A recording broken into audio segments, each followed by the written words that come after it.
Okay, now we are going to start two very important chapters, थोड़े से बड़े chapters, civil procedure, criminal procedure, crime, IPC, आपका favorite है ना? Crime वाइम से रिलेटेड बात आती है तो बच्चों को बहुत इंटरेस्ट आ जाता है.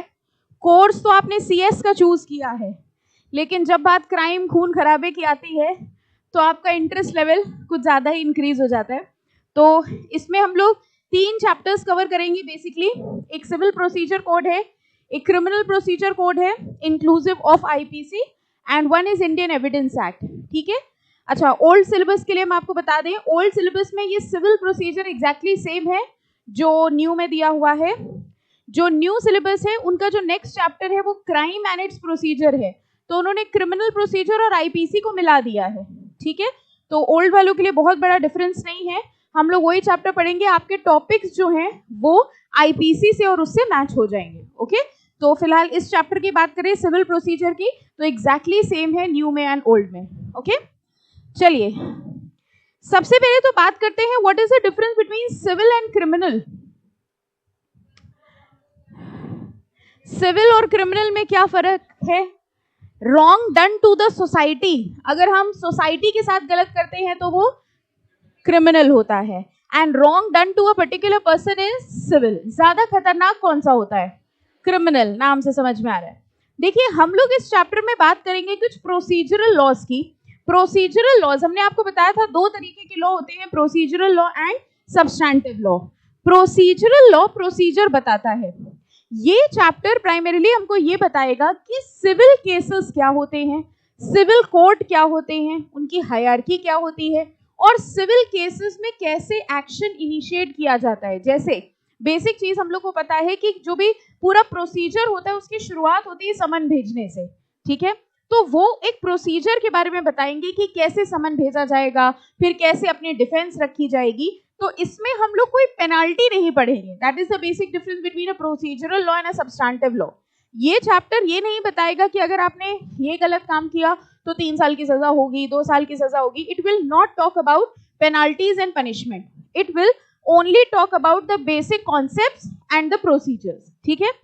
अब अगली बात ये आती है कि भाई सिविल, क्रिमिनल, IPC इन सब के बारे में कंपनी सेक्रेटरीज को क्यों पढ़ाया जा रहा है?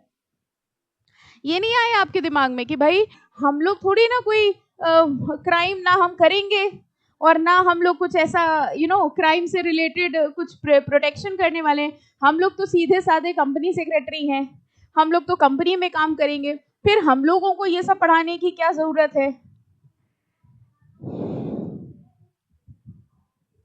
ओके, हम एलिजिबल होते हैं to represent a case. More importantly हमारे ऊपर सिविल केस या क्रिमिनल केस से भी ज्यादा इंपॉर्टेंट है अगर हमारी कंपनी के अगेंस्ट कोई सिविल केस होता है तो एटलीस्ट हमें प्रोसीजर तो पता हो. ठीक है. फॉर एग्जाम्पल हम लोग इसके अंदर पढ़ेंगे कि समन कैसे भेजा जाता है, समन में क्या क्या लिखा होता है, प्रोटेक्शंस क्या क्या होती है. अब अगर मान लीजिए आपकी कंपनी के नाम का समन आता है और आपको एक बेसिक नॉलेज है तो आप कम से कम उस पर क्वेश्चन तो उठा सकते हैं कि this summon is not a proper summon.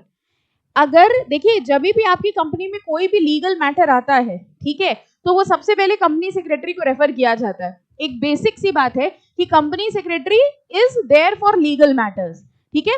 Again हमने आपको पहले भी बताया है JIGL में जितने चैप्टर्स हैं इसमें आपको सिर्फ वर्किंग लेवल ऑफ नॉलेज चाहिए, expert level of knowledge institute नहीं कहता आप लोग, बिकॉज ये आपका कोर टॉपिक नहीं है. ये जब अगर आप LLB करेंगे, ठीक है, तब ये आपका कोर टॉपिक होगा, बट यहाँ पर सिर्फ और सिर्फ वर्किंग नॉलेज की रिक्वायरमेंट है. ओके. तो चलिए let's start with the civil procedure. देखो सबसे पहले पैराग्राफ में ही इन्होंने ये बता दिया, the company secretary and the secretarial staff need to be familiar with the essentials of the basic procedural law. कह रहे बेसिक बातें पता होनी चाहिए आपको. while the specific corporate, industrial, taxation, property and urban land laws have direct relevance for efficient performance of duties of company secretary, the procedural law provides the parameters for pursuance of legal action. कह रहे हैं ये चीज आपके काम से directly related तो नहीं है, लेकिन हाँ अगर कोई लीगल एक्शन कभी होता है तो उस लीगल एक्शन पे कैसे परस्यू करना है, उस लीगल एक्शन का कैसे रिप्लाई देना है, ये सारी चीजों के लिए एक बेसिक नॉलेज आपको होनी चाहिए और उस वजह से इस चैप्टर को इंक्लूड किया गया है. ठीक है, फाइन. अब बात करते हैं aim and scope of civil procedure. The Civil Procedure Code consolidates and amends law relating to the procedure of court of civil jurisdiction. यानी सिविल मैटर्स जितने भी हैं उन सब के ऊपर जो प्रोसीजर होना है, उन सब के ऊपर जो रूल्स लगने हैं, उन सब की बात कौन से लॉ में करी गई है? Civil procedure code. And these are procedural laws. ठीक है, अब हम लोग सीधे आ जाएंगे यहाँ पे. आइए इंपॉर्टेंट टर्म्स में. इसके ऊपर सिर्फ इंट्रोडक्शन दिया है, कितने सेक्शंस हैं, क्या है. Very important. यहाँ से चैप्टर में सब कुछ इंपॉर्टेंट है, सारे कॉन्सेप्ट्स. सबसे पहले बात करेंगे हम लोग डेफिनेशंस की, और सबसे पहली डेफिनेशन है cause of action. Cause of action का मतलब वो रीजन जिसकी वजह से ये सिविल केस हुआ है. फॉर एग्जाम्पल, अगर हमारा और आपका प्रॉपर्टी से रिलेटेड झगड़ा चल रहा है, हम कह रहे हैं ये प्रॉपर्टी मेरी है और आप कह रहे हैं प्रॉपर्टी आपकी है, तो कॉज ऑफ एक्शन क्या हुआ? प्रॉपर्टी. ठीक है, कॉज ऑफ एक्शन का बेसिक मतलब होता है what is the reason for initiating a civil suit. Okay, तो ये कह रहे हैं cause of action means every fact that would be necessary for the plaintiff to prove in order to support his right to the judgment of the court. पहले तो बताओ दो parties कौन सी होती हैं केस में? प्लेंटिफ और एक होता है डिफेंडेंट. जो केस कर रहा है वो कौन होता है? प्लेंटिफ. और जिसके खिलाफ केस होता है वो कौन होता है? डिफेंडेंट. नाउ ये कह रहे हैं कॉज ऑफ एक्शन वो चीज है जो प्लेंटिफ प्रूफ करना चाह रहा है. फॉर एग्जाम्पल, ये प्रॉपर्टी मेरी है लेकिन आप इस पे कब्जा करके बैठे हुए हैं. पहली बात तो ये बताओ ये सिविल केस है कि क्रिमिनल केस है? Civil case. क्यों? Because it is affecting only both of us. Third person को इससे कोई मतलब नहीं है. This is not a crime to the society. दूसरी बात, हमें इस केस में क्या प्रूव करना है? हमें ये प्रूव करना है कि ये प्रॉपर्टी मेरी है. तो अगर हमें ये प्रूव करना है तो this will become the cause of action of this particular case. ठीक है, तो ये कह रहे हैं कॉज ऑफ एक्शन का मतलब होता है every fact that would be necessary for the plaintiff to prove in order to support his right to the judgment of the court. It means, as per the Civil Procedure Code, it means all the essential facts constituting the rights and its infringement. हमारे क्या क्या अधिकार थे और हमारे कौन कौन से अधिकार थे जिनका इन्फ्रिंजमेंट किया गया, यही होता है cause of action. I hope no doubt in cause of action. सबको क्लियर है? ठीक है, अगले तीन टर्म्स वेरी इंपॉर्टेंट मार्क करिए और इस पे जरा थोड़ी सी डिटेल में चर्चा करेंगे हम लोग. Have you ever heard about the word judgement? क्या होती है जजमेंट? कोर्ट का जो डिसीजन होता है. Okay, have you ever heard about the word decree? इसका मतलब क्या होता है? Decision of the court. अच्छा, and have you ever heard about order? इसका मतलब क्या होता है? ऑर्डर जो पास किया जाता है और जो फेल किया जाता है वो ऑर्डर. जब कोर्ट कोई चीज इंप्लीमेंट कराना चाह रहा है. देखिए, आपने हमें तीनों के मतलब तो बताए, लेकिन कहीं ना कहीं दिल ही दिल में आपको लग रहा है यार मतलब तो एक ही होता है.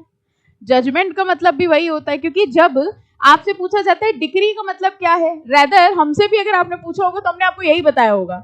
डिक्री का मतलब क्या होता है? Decision of the court. Judgement का मतलब क्या होता है? Decision of the court.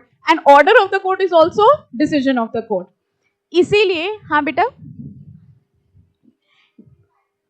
Decree final नहीं होती, जजमेंट फाइनल होता है. अच्छा ठीक है. और हाँ, लेकिन अभी तक यही पता था कि कोर्ट ने जो फाइनल डिसीजन दिया है वही डिक्री है, वही जजमेंट है और वही ऑर्डर है. और हमसे भी आज तक जब भी आपने पूछा तो हमने भी आपको यही जवाब दिया, क्योंकि हम इस दिन का इंतजार कर रहे थे. ओके, इससे पहले ये डिफरेंस समझाने का कोई यूज नहीं था. यहाँ पर अब हम लोग इन तीन इंपॉर्टेंट शब्द के बीच में डिफरेंस समझेंगे. बहुत ध्यान से समझना है, किताब में कुछ नहीं देखना. ठीक है, किताब में लास्ट में देखेंगे. तीन शब्द होते हैं, जजमेंट, ऑर्डर एंड डिक्री. ठीक है, किसी भी केस का जो फाइनल एडजुडिकेशन होता है, final adjudication means final decision. ठीक है, जो फाइनली डिसाइड करता है कि कौन पार्टी जीती है और कौन पार्टी हारी है, that is known as a decree. Okay, court की डिक्री का मतलब होता है कोर्ट का फाइनल डिसीजन, जो ये डिटरमाइन करता है कि कौन सी पार्टी जीती है और कौन सी पार्टी हारी है. इसको क्या कहा जाता है? डिक्री. ड्यूरिंग द केस कोई भी स्टेटमेंट जो जज देता है उसको कहा जाता है ऑर्डर. फॉर एग्जाम्पल, एक कोर्ट में एक केस चल रहा है और जज ने कहा जब तक ये केस चल रहा है तब तक तुम शहर छोड़ के बाहर नहीं जा सकते. अब हमको बताओ ये ऑर्डर हुआ कि डिक्री हुआ? क्योंकि अभी डिसीजन नहीं आया है.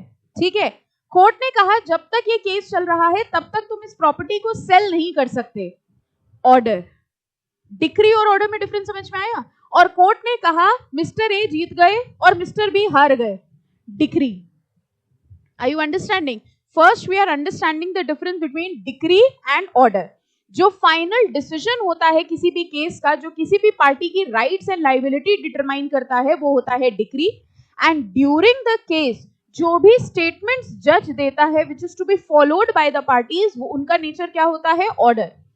डिक्री और ऑर्डर में एक सबसे बड़ा डिफरेंस जो ये होता है, ऑर्डर अपीलेबल नहीं होते हैं। फॉर एग्जाम्पल, इसमें भी एक कंडीशन है जनरली, बट अभी इस बात पे फोकस करते हैं। कोर्ट ने कहा जब तक ये केस चल रहा है तब तक तुम शहर के बाहर नहीं जाओगे। अब क्या इसके खिलाफ आप अपील फाइल कर दोगे? नो, ये तो कोर्ट का ऑर्डर है, कोर्ट का order is meant to be followed, आप अपील नहीं कर सकते, ठीक है।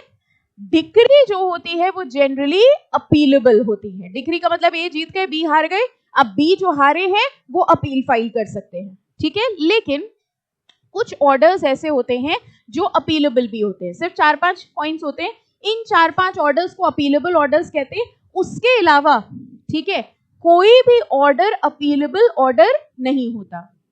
और जो अपीलेबल ऑर्डर होते हैं, बस सब सुनते जाना, अभी आगे आएगा, जो अपीलेबल ऑर्डर होते हैं उसमें भी सेकेंड अपील पॉसिबल नहीं है। Now understand what is second appeal. जैसे डिक्री हुई, डिक्री ये हुई कि भाई ए जीत गए बी हार गए, अब बी ने इसके खिलाफ एक अपील फाइल करी, उस अपील में फिर से बी हार गए, अब वो फिर से अपील फाइल कर सकते हैं। ऐसा होता है ना कि हम पहले हाई कोर्ट जाएंगे, सुप्रीम कोर्ट जाएंगे, ठीक है। सेकेंड अपील का मतलब हमने एक अपील करी, हम अपील से सेटिस्फाइड नहीं हुए, हमने फिर से अपील करी। आप देखिए कितनी चीजें हम लोग देखते हैं उसमें कहते हैं, जैसे हमने NCLAT में अपील करी, हम उस अपील से सेटिस्फाइड नहीं है, फिर हम सुप्रीम कोर्ट में अपील करते हैं, राइट। तो this is second appeal.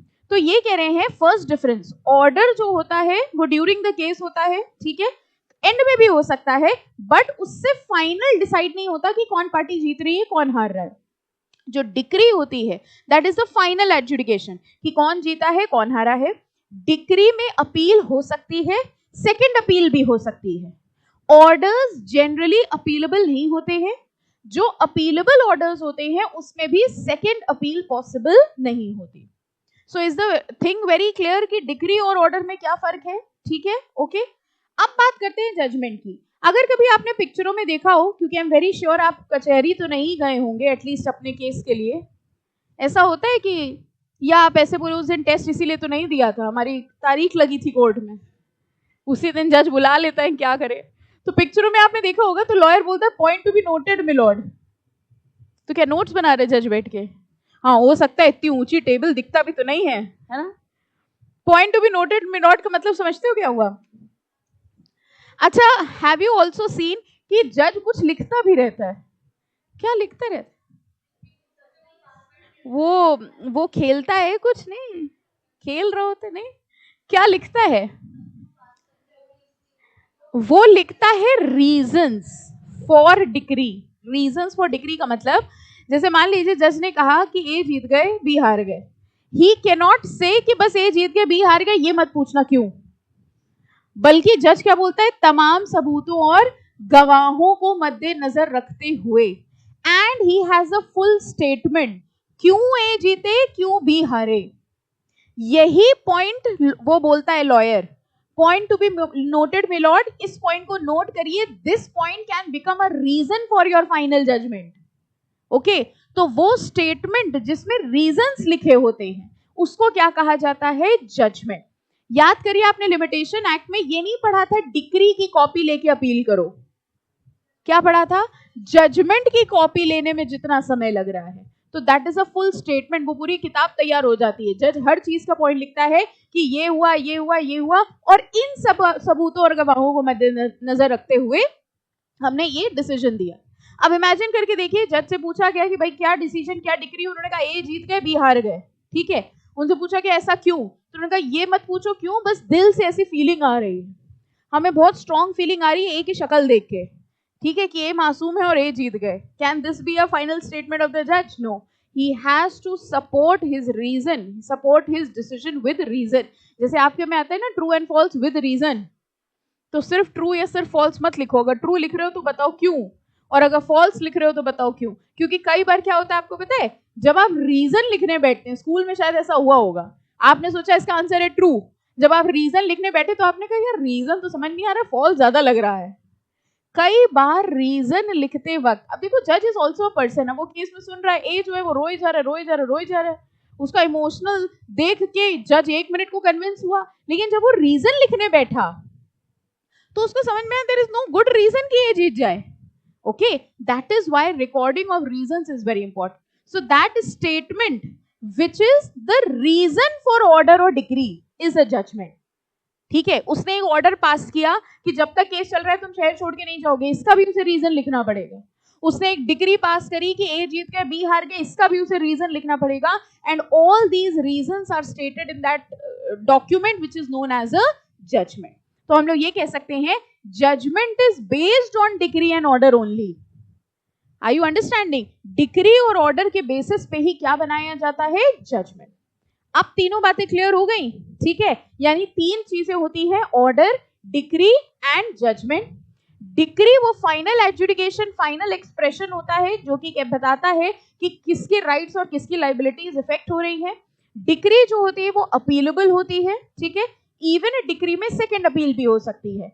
Order is a statement made by the जज।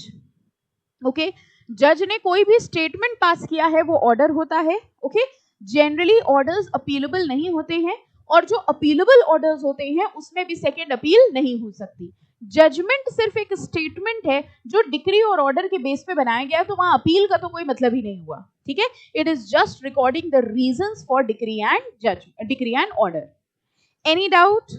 बेसिक बात समझ में आ गई सबको? अब रीड कर लेते हैं। देखो जजमेंट में क्या लिखा है, कह रहे judgement as defined in section 29 of the civil procedure code means, जरा देखो जजमेंट का मतलब क्या है?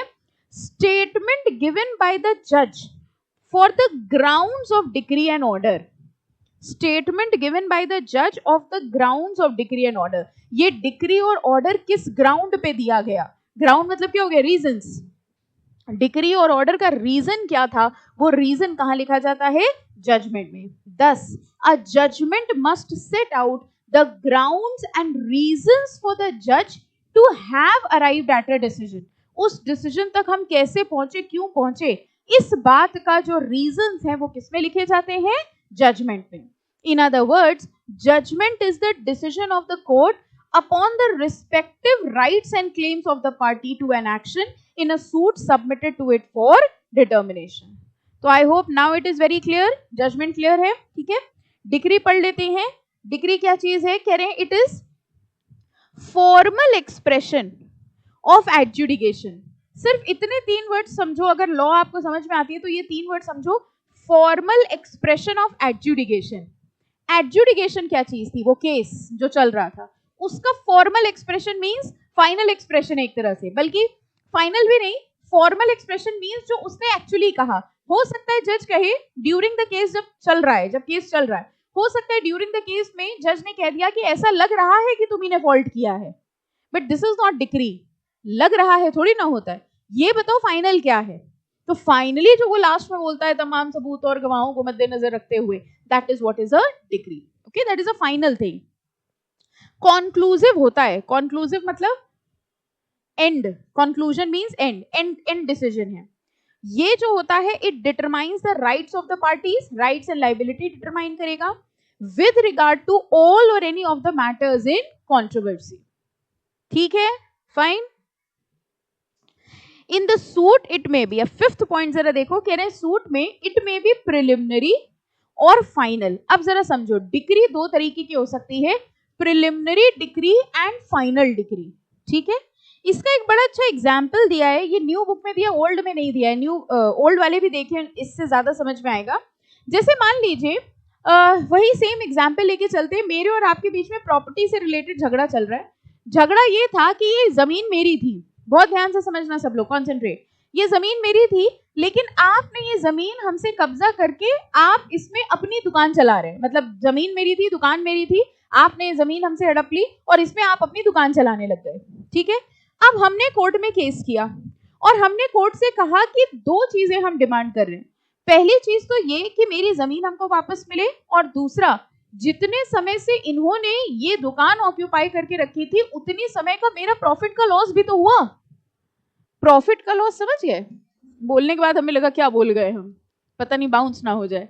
प्रॉफिट का लॉस मतलब मेरा जो प्रॉफिट होता उसका नुकसान हुआ। तो हम दो चीजें मांग रहे हैं कोर्ट से। हमने कोर्ट से कहा पहली चीज तो ये कि you determine that this land belongs to me, ठीक है, और दूसरी बात मेरा जितना प्रॉफिट का नुकसान हुआ है वो आप हमें कॉम्पनसेशन के तौर पे दिलवा दीजिए, ठीक है। नाउ कोर्ट ने कहा, फिर हमने क्या किया, हमने अपने प्रॉपर्टी के पेपर्स वगैरह शो करे। तो कोर्ट ने कहा कि प्रॉपर्टी के पेपर्स को शो करके आई कैन डिक्लेयर, ठीक है, that this property belongs to mister A, this is a final degree, ठीक है, ये साबित हो गया कि प्रॉपर्टी हमें मिलेगी। और कोर्ट ने कहा कि ये कॉम्पनसेशन कितना होना चाहिए कितना नहीं होना चाहिए ये अभी डिटरमाइन किया जाएगा, this is a preliminary degree. अब डिफरेंस समझो, उसने अभी फाइनल नहीं बताया, उसने कहा मिलेगा आपको, कितना मिलेगा कितना नहीं मिलेगा कैसे कैलकुलेट होगा ये अभी डिटरमाइन किया जाएगा। So this is what is a preliminary degree, है वो भी डिग्री, मिलेगा कॉम्पनसेशन, लेकिन क्या मिलेगा कैसे मिलेगा this is yet to be decided. Okay, तो जरा एग्जांपल देखते हैं। यही चीज है, in a matter of suit of possession of an agricultural land, इसमें एग्रीकल्चरल लैंड है, A approaches the court, A जो है वो कोर्ट के पास गए, along with evidence of title, property के पेपर्स लेके गए, he claimed along with the claim of many profit, ये एक वर्ड होता है एस साइलेंट होता है, many profit कहते हैं, जो अभी हमने आपको बताया ना प्रॉफिट का लॉस हुआ है, ये वर्ड है इसका, ठीक है। तो ये मैंने प्रॉफिट का मतलब ये होता है कि जितने समय वो चीज मेरे पास नहीं थी उतने समय जो मेरा लॉस हुआ, okay. Over the same and the court में, अब देखो कोर्ट ने पहली डिग्री पास करी, pass a degree ascertaining the possession of the property, court जो ये डिटरमाइन करेगा कि प्रॉपर्टी किसकी है, एक ये डिग्री पास करेगा, और एक डिग्री क्या पास करेगा, will give a direction to conduct an inquiry regarding many profit. कई बार आपने कोर्ट के डिसीजन में देखा भी होगा ऑब्वियसली पिक्चरों में कि ये साबित होता है प्रॉपर्टी इनकी है और कितने प्रॉफिट का लॉस हुआ है इसके लिए हम इनको या एक वैल्यूएशन एजेंसी को अपॉइंट करने हैं, ये अपना कैलकुलेट करके बताएंगे कितना लॉस हुआ है, फिर कैलकुलेट होगा।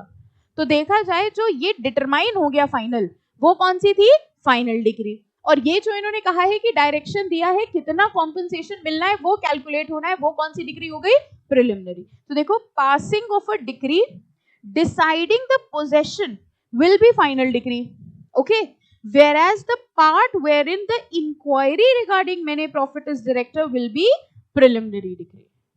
हैं दोनों डिग्री, हैं दोनों डिसीजन, ओके, अधिकार दोनों में मिल रहा है, अगर आप देखो तो हैं दोनों फॉर्मल। जैसे अगर उसने कहा कि आपको कॉम्पनसेशन मिलना है तो ये भी तो डिग्री हुई, कितना मिलना है ये अभी तय होना है, इसलिए this is a preliminary degree. तो I hope now degree is very clear, okay.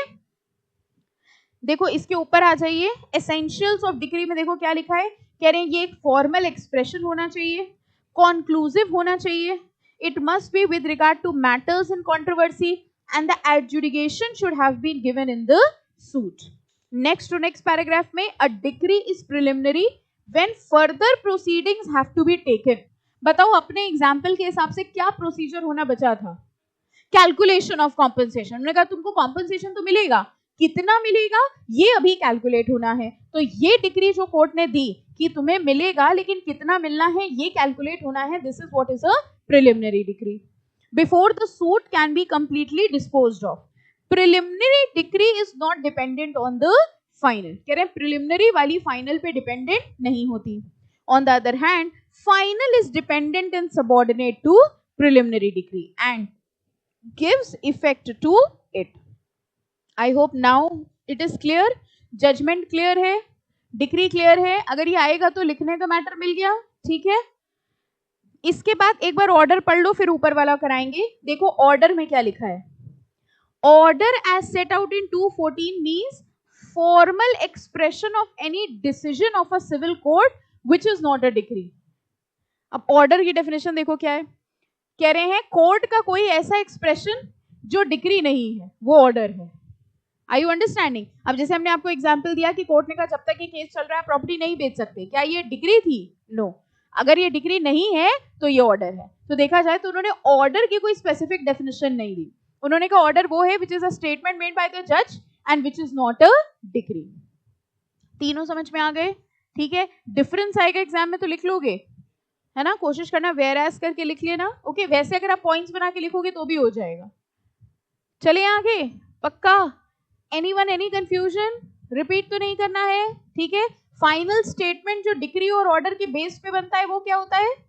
Judgement, ठीक है। जो फाइनल एक्सप्रेशन ऑफ एडजुडिकेशन होता है, जो राइट्स लायबिलिटी डिसाइड करता है, वो क्या होती है? डिक्री।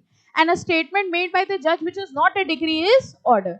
डिक्री जो होती है वो प्रिलिमिनरी भी हो सकती है, फाइनल भी हो सकती है। डिक्री में अपील हो सकती है, यस, फर्स्ट अपील भी, सेकेंड अपील भी। ऑर्डर में नॉर्मली तो अपीलेबल नहीं होते, लेकिन जो अपीलेबल ऑर्डर होते हैं उसमें भी सिर्फ फर्स्ट अपील हो सकती है, सेकेंड अपील नहीं हो सकती। हाँ बेटा, डाउट?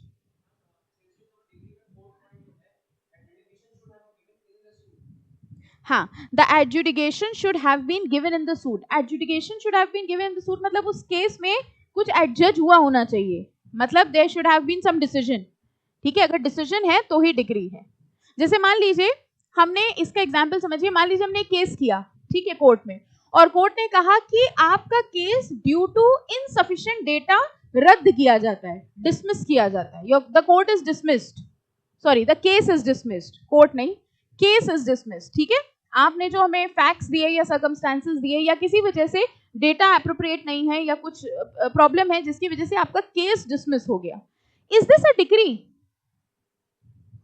क्या ये डिक्री है? ये डिग्री नहीं है, क्योंकि डिसीजन कहाँ आया? केस ही डिसमिस हो गया। डिसीजन तो तब आता जब वो बोलते ए जीता, बी जीता, या कोई नहीं जीता, या दोनों जीते, ठीक है। लेकिन हम तो कह रहे हैं केस ही डिसमिस हो गया, ओके।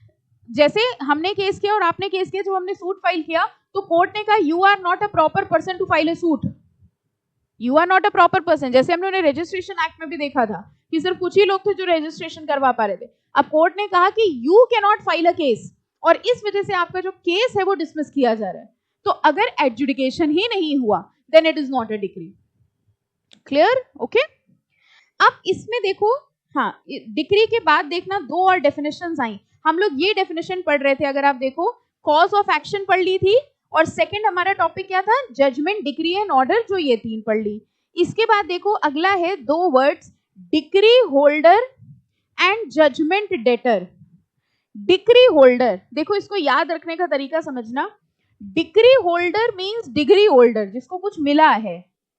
केस में बताओ, जो जीता होगा उसको कुछ मिला होगा या जो हारा होगा? जो जीता होगा। और डेटर कौन इंसान लगता है आपको?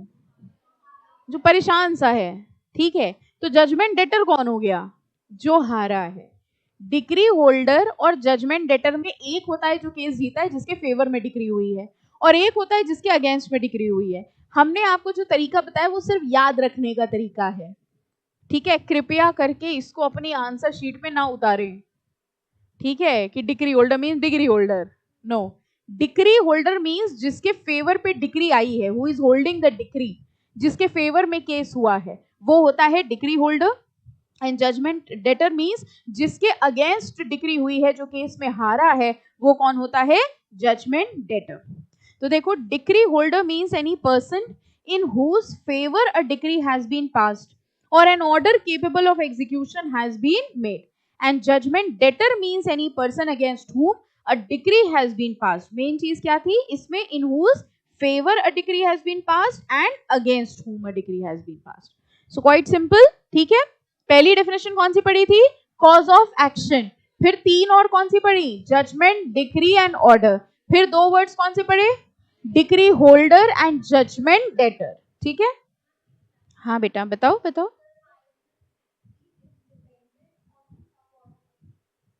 ये वाले में है ना ये, okay. The final decree is dependent and subordinate to the preliminary decree. कह रहे फाइनल डिक्री प्रिलिमिनरी डिक्री पे डिपेंडेंट है। जो हमारा एग्जाम्पल था, क्या उसमें ऐसा हो सकता है कि जीते तुम लेकिन कॉम्पनसेशन हमें मिले? That is what they are trying to say, ठीक है। तो कह रहे फाइनल डिक्री प्रिलिमिनरी पे डिपेंडेंट है। प्रिलिमिनरी में अगर कहा गया है कि तुम्हारा कॉम्पनसेशन कैलकुलेट होगा, इसका मतलब फाइनल डिक्री यही होने वाली है कि तुम ही जीते हो, ठीक है, फाइन। चलो, हाँ बेटा। हम्म,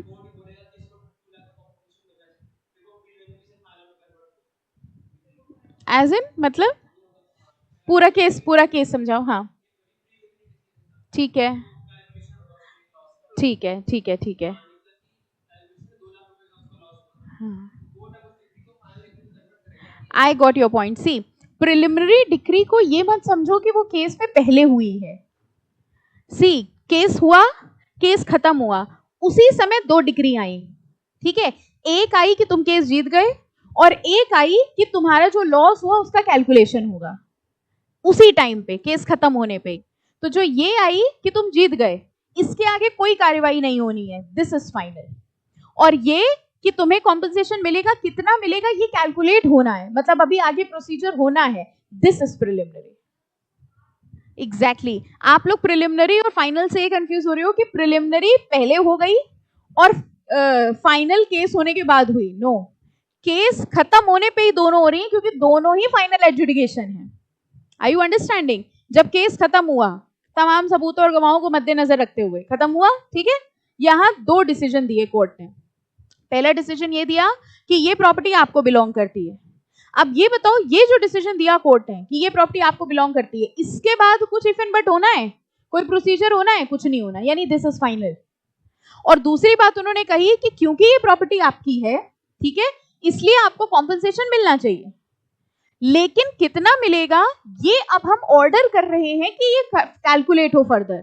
यानी ये जो डिक्री कोर्ट ने दी है at the end of the decision, ठीक है, उसमें अभी कुछ काम और होना बाकी है. That is preliminary. केस वहीं खत्म हो जाएगा. हाँ,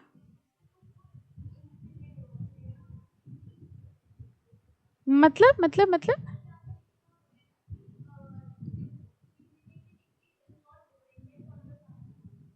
हाँ,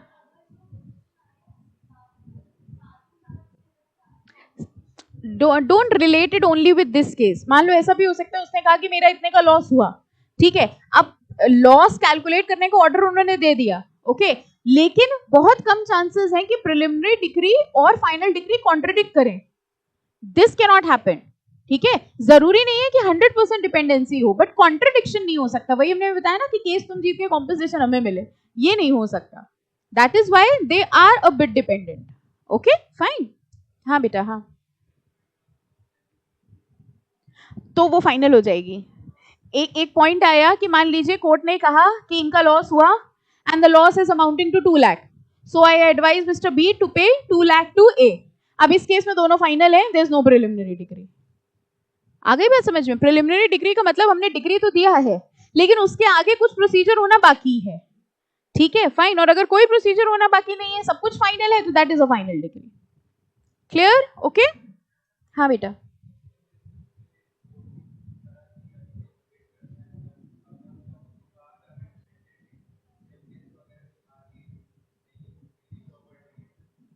अब क्या एविडेंस दिखा दी? पहले क्या दिखा रहा था? फिर केस खत्म हो चुका है, वो फाइनल डिग्री आ चुकी है कि वो प्रॉपर्टी उसकी है.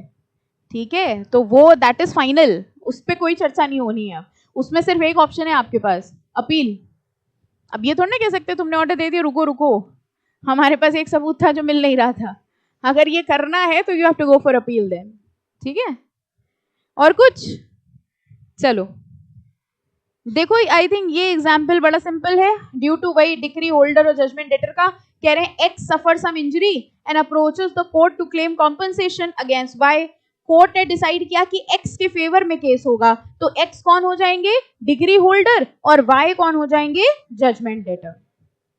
फिर देखो टॉपिक आता है अपील फ्रॉम ऑर्डर. यही हम आपको बता रहे थे कि नॉर्मली जो ऑर्डर्स होते हैं वो क्या होते हैं? Non appealable. लेकिन कुछ ऑर्डर्स होते हैं जिनके खिलाफ अपील की जा सकती है. जरा देखते हैं वो कौन से ऑर्डर्स होते हैं. According to section 104 of the code, no appeal lies against order other than what is expressly provided in the code. जहां ये लिखा है ना other than what is expressly provided, वहीं पर ही हेडिंग लिख लो अपीलेबल ऑर्डर्स. यहां पर लिख लो अपीलेबल ऑर्डर्स. ये जो 4 पॉइंट्स हैं इनको कहा जाता है अपीलेबल ऑर्डर्स. सिर्फ इन ऑर्डर्स में अपील हो सकती है, that too only first appeal. Second appeal इसमें भी नहीं हो सकती.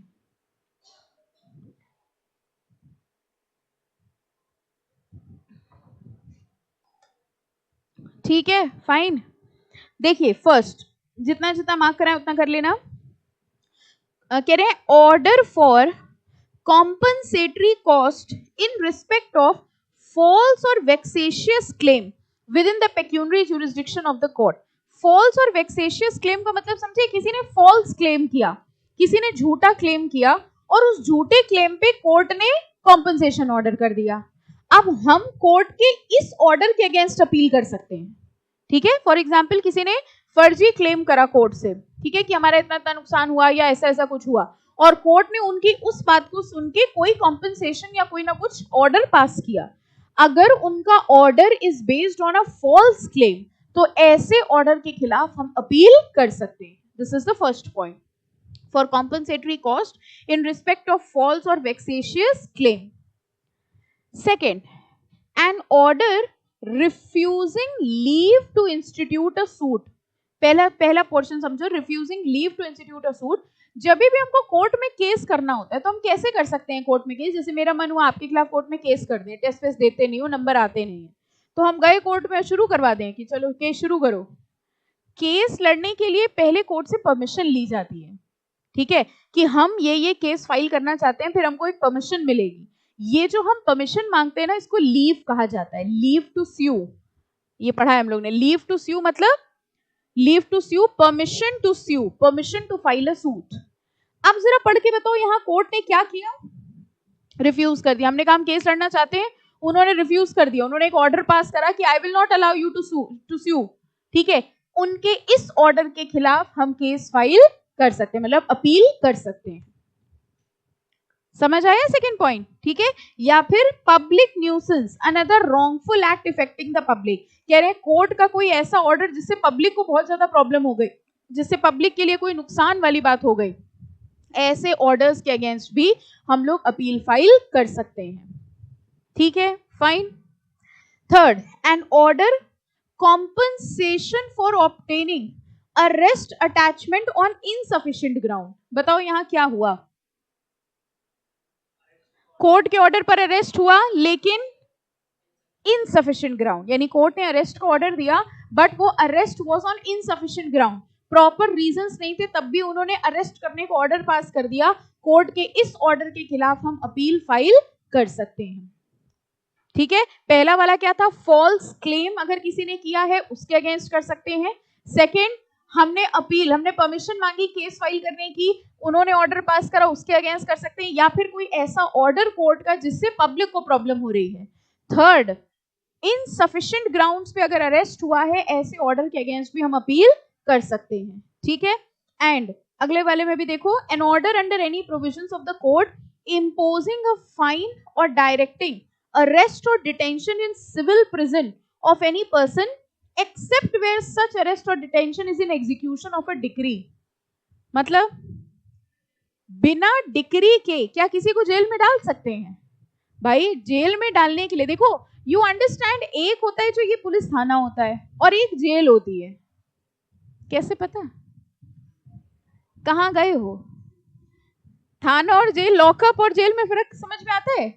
तो जैसे अगर किसी को डिटेक्ट हुआ कि इस पर्सन ने गलत काम किया है तो जेल ले जाते हैं कि थाने ले जाते हैं? थाने, और उसको लॉकअप में डालते हैं. लॉकअप कम होते हैं, है ना, जेल में बहुत सारे होते हैं प्रिजन्स. ठीक है, तो जैसे कोई डिटेक्ट हुआ कि इस पर्सन ने हुआ है, उसको लॉकअप में डाला. जब वो लॉकअप में है अब उसका केस शुरू होगा. जब उसकी डिक्री आई कि हाँ अब इनको 7 साल की सजा होती है, अब उसको वहां से उठा के कहाँ ले जाएंगे? जेल. ये प्रोसीजर समझ में आया? प्रैक्टिकल करके देख लो एक बार, पूरा स्टेप बाय स्टेप समझ आ जाएगा कि क्या क्या होता है. ठीक है, तो बेसिकली हुआ क्या, ये कह रहे हैं कि अगर आप किसी को प्रिजन में डाल रहे हैं without execution of a degree, यानी कोर्ट ने ऑर्डर दिया इसको जेल में डाल दो, लेकिन that was no degree was there, ये ऑर्डर अगर कोर्ट ने पास किया है तो इस ऑर्डर के खिलाफ भी अपील हो सकती है. लेकिन इनमें सिर्फ फर्स्ट अपील हो सकती है, second appeal is not possible. अब बताओ कोई डाउट? समझ आ गया सबको? याद तभी होगा जब समझ में आएगा. This is a thing which is applicable for all the subjects. कोई भी चीज अगर आप याद करने जा रहे हो उसको पहले समझना. हिंदी कोर भाषा जो आपको आती है, हम लोग हिंदी भी नहीं, हम लोग इंग्लिश बोलते हैं, है ना, आधी हिंदी आधी इंग्लिश, उसी में मजा आती है ना. तो कोर जब आप समझेंगे मतलब क्या है, देन सिर्फ इतना करना है, उसको इंग्लिश में ट्रांसलेट करके लिखना है. और बिना समझे अगर आप इसको याद करने की कोशिश करेंगे तो दैट इज नॉट पॉसिबल. ठीक है, तो सिर्फ अपना हिंदी लैंग्वेज में समझो, ट्रांसलेट करके लिखो. हाँ बेटा. फोर्थ पॉइंट का मतलब ये है कि अगर किसी पर्सन को हम सिविल प्रिजन में भेजते हैं, जेल में भेजते हैं, तो उसके लिए उसका केस और एडजुडिकेशन हुआ होना जरूरी है। अब कह रहे हैं कोर्ट ने कोई ऑर्डर पास किया कि हम किसी पर्सन को जेल भेज दें, बट उसकी कोई डिग्री नहीं हुई थी, then in that case such an order is appealable. Okay fine. इसके बाद ये पैराग्राफ मार्क कर लो, ये होमवर्क में पढ़ लेना, इसमें वही डिक्री और ऑर्डर के बीच में डिफरेंस दिया हुआ है, सेम चीज है। देखो ये देखो, the main difference between order is decree is that, पढ़ लेंगे अब आई थिंक, ठीक है, डिक्री और ऑर्डर डिफरेंस पढ़ लेंगे। तो I think decree, order, judgment, कौन कौन सी डेफिनेशन थी? सबसे पहले क्या था? कॉज ऑफ एक्शन, फिर डिक्री, ऑर्डर एंड जजमेंट, फिर डिक्री होल्डर, जजमेंट डेटर, और फिर ऑर्डर्स में हम लोगों ने पढ़ा अपीलेबल ऑर्डर्स। कौन से चैप्टर पढ़ रहे हैं? Civil procedure code. और अभी क्या चल रही थी? इंपॉर्टेंट टर्म्स या डेफिनेशंस। क्लियर? Any confusion? पक्का? चलो अब देखते हैं स्ट्रक्चर ऑफ सिविल कोर्ट्स। अब सिविल कोर्ट में आपको पता है कह रहे हैं डिस्ट्रिक्ट कोर्ट, ये जो डिस्ट्रिक्ट कोर्ट होता है ना, सिविल कोर्ट होता है।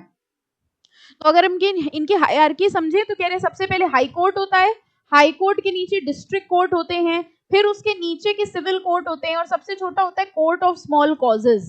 ये हायरार्की होती है। जैसे सबसे छोटा होता है कोर्ट ऑफ स्मॉल कॉजेज, तो छोटे मोटे जो सिविल केसेस होते हैं वो जाते हैं कोर्ट ऑफ स्मॉल कॉजेज में। उससे बड़े जो केस होते हैं वो डिस्ट्रिक्ट कोर्ट में जाते हैं, उससे बड़े जो केस होते हैं वो हाई कोर्ट में जाते हैं। ठीक है, तो ये एक छोटी सी हायरार्की दे रखी है इन्होंने, high court, then district court, then small causes court. Okay, कोई डाउट इसमें? वेरी वेरी इंपॉर्टेंट अगले दो टॉपिक, रेस सब ज्यूडिस, और इसी का ही एक भाई है, ढूंढना नहीं अभी बहुत दूर में मिलेगा, रेस ज्यूडिकाटा। मिल गया बगल में? अच्छा, वो पहले इसको तो कहाँ मिला? अच्छा हाँ, ठीक ठीक ठीक। रेस सब ज्यूडिस और रेस ज्यूडिकाटा। इस res judicata any how relating to कसाटा? है ना, याद आई आपको ना कसाटा? देखो रेस सब ज्यूडिस बहुत आराम से समझेंगे, किताब में कुछ देखने की जरूरत नहीं है, सिर्फ इधर ही देखना। रेस सब ज्यूडिस और रेस ज्यूडिकाटा में सबसे पहले रेस सब ज्यूडिस आता है, जो कि कहते हैं स्टे ऑफ सूट। आपने कई बार कोर्ट में सुना होगा कि इस केस पे स्टे लग गया है, ठीक है।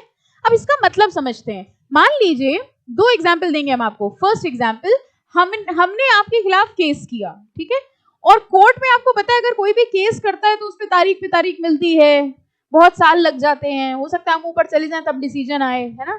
तो मेरा और आपका कुछ प्रॉपर्टी से रिलेटेड झगड़ा था, हम कह रहे थे कि प्रॉपर्टी मेरी है क्योंकि हमारी कोचिंग है, और आप कह रहे थे रोज हम यहाँ आते हैं, चेयर पे हम बैठते हैं, प्रॉपर्टी हमारी हुई, ठीक है। तो हम दोनों का इसी बात पे झगड़ा था और हमने कोर्ट में केस कर दिया। हमने जब कोर्ट में केस किया, केस करने के बाद हमें लगा कि पता नहीं कितना समय लग जाए इस कोर्ट में, एक काम करते हैं, एक दूसरे 2-3 और कोर्ट में भी केस डाल देते हैं, 4-5 कोर्ट में इकट्ठा केस चलेगा तो किसी ना किसी में तो जल्दी काम हो ही जाएगा। क्या दिक्कत है? समझ में आया हम क्या कर रहे हैं? This is my first example. तो हमने क्या किया, हमने कहा पता नहीं यार जज बूढ़ा भी हो गया काफी, इनसे हो कुछ नहीं पाता, बहुत टाइम लगाते, तो 3-4 कोर्ट्स में हमने सेम केस एक ही साथ फाइल कर दिया, ठीक है, और हमने कह दिया देखते कौन सा पहले हो जाएगा। क्या हम ऐसा कर सकते हैं? क्यों, क्या प्रॉब्लम आ सकती है? क्यों नहीं करें, यही तो क्वेश्चन है। एक बात तो रिपीटेशन हो जाएगा, वैसे ही हमारे कोर्ट्स के पास इतने बर्डन है, ठीक है। दूसरी बात सोच के देखो, अगर कहीं ऐसा हो जाए कि एक कोर्ट ने कह दिया हम जीत गए और दूसरे ने कह दिया तुम जीत गए, अब क्या होगा? अब एक और केस होगा, पता है किसका? दोनों जजेस का। वो अब हमारा केस तो साइड हो गया, वो 2 जज लड़ रहे हैं, तुमने कैसे कह दिया कि वो जीत गया, है ना। यानी कि 2 सूट्स, 2 केसेस या 2 court with parallel authority. I am not talking कि हमने एक केस किया डिस्ट्रिक्ट कोर्ट में और एक केस किया हाई कोर्ट में, ये तो वैसे भी पॉसिबल नहीं है। हमने कहा हमने 2 सेम ज्यूरिसडिक्शन के कोर्ट में केस फाइल कर दिया। This is not possible, reason being there can be controversy in decision. हो सकता है किसी एक जज ने कोई डिसीजन दिया और दूसरे जज ने कोई और डिसीजन दिया। तो जब हम किसी पहले कोर्ट में केस करते हैं, सेम केस अगर हम किसी दूसरे कोर्ट में करने जाते हैं तो वो दूसरे वाले कोर्ट में उस केस का स्टे लग जाता है। समझ में आया? यानी दूसरा कोर्ट ये कहता है I will not take your case because your case is still pending in any other court. Okay, इसको क्या कहा जाता है? रेस सब ज्यूडिस या स्टे ऑफ सूट। अभी कुछ ना लिखना, सिर्फ सुनते जाओ, थोड़ा लंबा प्रवचन है ये वाला, ठीक है। दूसरा एग्जाम्पल, यही सेम केस, प्रॉपर्टी से रिलेटेड झगड़ा, हम एक कोर्ट में गए, हमने केस किया, हमने कहा इन्होंने मेरी प्रॉपर्टी हमसे छीनी है, यानी हम कौन हुए, प्लेंटिफ, आप कौन हुए, डिफेंडेंट। आपको भी गुस्सा आ गई, आपने कहा ये लॉ पढ़ाती है तो हम भी तो लॉ पढ़ते हैं।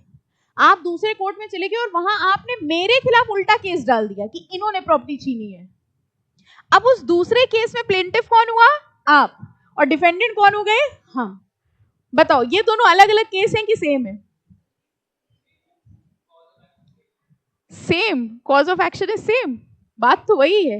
मतलब एक कोर्ट में हमने केस कर दिया और हमने कम लॉ थोड़ी पढ़ी है, दूसरे कोर्ट में आपने केस कर दिया, subject matter is exactly the same. क्या ये दो पैरेलल सूट्स चल सकते हैं? अगेन, पहला वाला अगर चल रहा है तो जब तक पहला चल रहा है तब तक दूसरे वाले में स्टे लग जाएगा। देखो, दूसरा कोर्ट केस लेने से मना नहीं कर सकता। How can a court deny कि हम केस नहीं लेंगे? बस वो क्या कह सकता है, स्टे लग जाएगा। तो क्या इसका मतलब ये है, स्टे लगने का मतलब क्या हुआ कि इसका मतलब पहला वाला अगर हो गया तो क्या दूसरा ले सकता है? मतलब पहला वाला केस हो गया, जो पहले हमने फाइल किया था वो केस हो गया, उसमें ये हुआ कि हम जीत गए और आप हार गए, ठीक है। अब आपने जो दूसरे कोर्ट में केस किया था, आपने कहा देखो पहला वाला हो गया है, अब तुम अपना काम शुरू करो। स्टे लगा था, कब तक स्टे लगा था, जब तक पहला वाला हो ना जाए। अब तुम अपना काम शुरू करो, ठीक है। माइंड इट, अपील नहीं हो रही है, पैरेलल केस हो रहा है। क्या ये हो सकता है? अब क्यों नहीं हो सकता? अगर डिसीजन आ गया है, मतलब आपका पॉइंट ये था कि ठीक है, रेस्ट सब ड्यूटीज हमने भी पढ़ा है, मैम ने यही बताया था कि जब तक पहला केस चल रहा है तब तक दूसरा नहीं हो सकता, पहला खत्म हो गया, अब तुम अपना चलाओ। तो दूसरा क्यों नहीं हो सकता? क्योंकि अब दूसरे वाले पे लग जाएगा जुडिकाटा। अंडरस्टैंड? अब लग गया जुडिकाटा। जुडिकाटा क्या कहता है पता है? जुडिकाटा ये कहता है कि अगर किसी एक कोर्ट में कोई एक केस का डिसीजन आ चुका है, same subject matter, same parties का वही केस दूसरा कोर्ट एंटरटेन नहीं करेगा। Appeal can be there, yes, same jurisdiction में appeal can be there, okay, but same case नहीं हो सकता। इसका मतलब कुल मिला के समझो, अगर आपने किसी एक कोर्ट में केस कर दिया है, जब तक वो केस चल रहा है तब तक दूसरा कोर्ट उसको नहीं ले सकता बिकॉज ऑफ रेस सब ज्यूडिस, और पहले वाले के डिसीजन आने के बाद भी दूसरा वाला नहीं ले सकता बिकॉज ऑफ रेस जुडिकाटा। कहानी समझ में आ गई? पक्का? बस हो गया, टॉपिक खत्म, यही था, समझ आ गया? पक्का? ओके, देखो क्या लिखा है। Section 10 provides that no court shall proceed with, बस एक लाइन पढ़ाएंगे, बाकी आप बहुत समझदार हैं, वैसे इंटेलिजेंट बच्चे हैं क्लास के, इंटेलिजेंट हो ना? हाँ बोलो, कुछ सोच रहे हैं, पता नहीं है कि नहीं, अभी तक तो थे।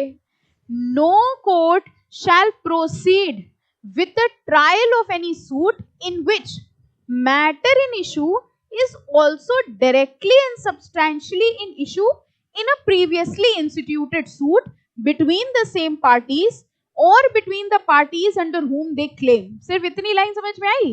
No court shall proceed with the trial. हमको बताओ, ये जो नो कोर्ट बोल रहे हैं, ये दूसरे वाले कोर्ट को मना कर रहे हैं कि पहले वाले को? दूसरे वाले को कह रहे हैं तुम वो केस को प्रोसीड नहीं करोगे अगर same case, same matter, same parties के बीच में किसी दूसरे कोर्ट में ऑलरेडी चल रहा है, ठीक है। अब बताओ, रीड कर लोगे रेस्ट सब ज्यूडिस इन जुडिकाटा? लिखो वहां पर H.W. पक्का पढ़िएगा, इसमें डाउट आएगा आपका, वो आप हमसे पूछेंगे नेक्स्ट लेक्चर पे, ठीक है। तो एक बहुत आपके भरोसा करके हम आपको होमवर्क दे रहे हैं, रेस्ट सब ज्यूडिस और रेस्ट जुडिकाटा आपको रीड करके आना है। कहां तक रीड करना है पता है? ये पूरा रीड करना है, पढ़ते चले जाना। अब आप कह रहे हैं चैप्टर ही खत्म कर लेंगे हम, बिल्कुल नहीं, ये है इसमें फॉरेन कोर्ट पे एप्लीकेबल नहीं होता, पता है क्यों? क्योंकि हो सकता है उस पॉइंट पे फॉरेन लॉ अलग हो, ठीक है। यहाँ पे वो गैम्बलिंग करना अलाउड नहीं है, कहीं पे गैम्बलिंग करना अलाउड है, वो आपको वहां अलाउड है, यहाँ क्यों नहीं अलाउ कर रहे हो, ठीक है। ज्यूरिसडिक्शन ऑफ कोर्ट से हम नेक्स्ट लेक्चर में पढ़ाएंगे, एंड योर होमवर्क इज आपको रेस्ट सब ज्यूडिस और जुडिकाटा पूरा रीड करना है, 4-5 पन्ने जितने हैं, हो जाएगा पक्का। या तो आप हमसे डाउट पूछ लीजिएगा, और अगर आप हमसे डाउट नहीं पूछेंगे तो फिर हम आपसे डाउट पूछ लेंगे, ठीक है। चलिए, हाँ, दे देंगे ये